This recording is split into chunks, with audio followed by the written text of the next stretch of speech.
Bonjour à tous. Bienvenue à notre station de radio français 10.5. Ou comme tout le monde le connaît, le Blue Coq.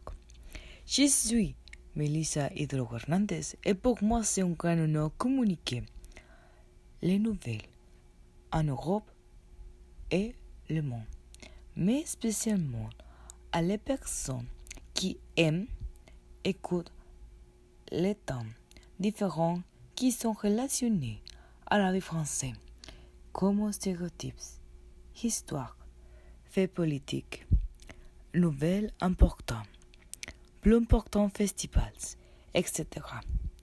Mais le plus essentiel pour ces stations de radio, c'est toujours dire la vérité et informer à toute la population possible. Je suis très contente parce que aujourd'hui, c'est notre premier anniversaire en France et le continent européen. Bonjour à tous, je m'appelle Alejandra et je parlerai aujourd'hui de certains stéréotypes français. Avant tout, nous avons les stéréotypes classiques qui disent que les Français s'entendent mauvais ou ne s'évanouissent pas et qu'ils sont aussi des impolis.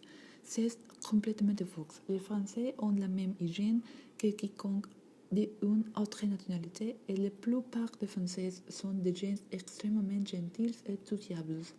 Nous devons nous rappeler que lorsque nous parlons de la France, nous ne parlons pas seulement de Paris, qui est une ville de plus de 12 millions d'habitants et est normal qu'il rencontre toutes sortes de gens. Un autre stéréotype négatif, mais pas nécessairement faux, est que les Français fument beaucoup. Ce chiffre est passé de 24% à 34% entre 2005 et 2014, ce qui pourrait contribuer à la mauvaise autour de certains Français. Encore une fois, cela ne signifie pas qu'il n'est pas avoir d'hygiène. Tous les stéréotypes ne devraient pas nécessairement être négatifs, mais il est toujours préférable de ne pas les croire et d'essayer de faire l'expérience de la culture française pour soi-même. Bonjour, je suis Monse et dans cette section je vais vous raconter un bref résumé de l'histoire de la France. L'histoire de la France est divisée en 4 étapes. L'Antiquité, le Moyen Âge, l'Ancien Régime et l'époque contemporaine. La première est caractérisée par la pénétration des Celtes, l'origine des Français, dans la région de la Gaule en 600 Jésus-Christ, ainsi que par la conquête romaine. La moyenne est caractérisée par l'extension des dynasties régnant en France entre 978 et 1180, mérovingiens et les carolingiens. L'Ancien Régime est caractérisé par plusieurs guerres, comme celle de la religion et celle des 30 ans. La Révolution française, qui s'extend de 1689 à 1699, ses origines sont d'ordre social, économique et politique. Finalement, l'époque contemporaine, qui se caractérise par la construction des 5 républiques, et de développer les valeurs républicaines de la France, les droits des hommes, la démocratie et des progrès techniques. Bonjour, je m'appelle Mildred Mares et je vais vous présenter la section de festivals qui sont célébrés en France. Certains des vacances qui sont célébrées en France sont 1er janvier et 16 janvier que l'épiphanie, de février que c'est la fête de la Chandeleur, 1er mai que c'est la fête des travailleurs, 8 mai que c'est la fête de la Victorie de 1945. En juin, que c'est le festival de la musique, et 14 juillet, que c'est la fête de la Bastille. La fête de la Bastille est la fête nationale de France. Et finalement, le 1er de novembre, que c'est le Toussaint.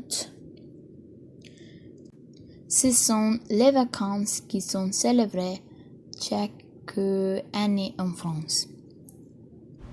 Bonjour, je m'appelle Daniela Ponce et je vais vous raconter la nouvelle plus importante et récente.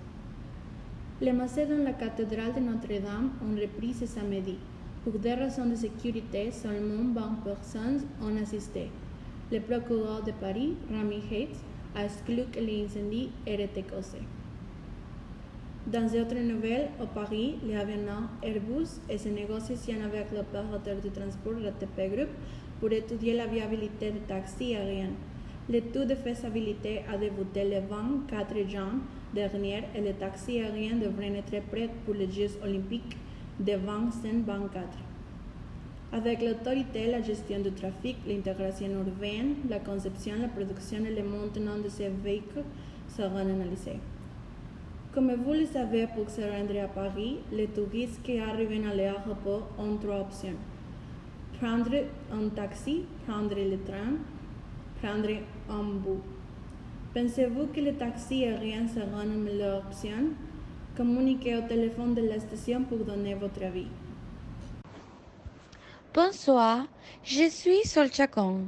Pour finir, je pourrais dire quelques surprises pour le monde, comme la visite de notre président Emmanuel Macron pour parler sur les changements climatiques, puis visiter des personnes importantes dans le monde du spectacle qui sera Nathalie Portman.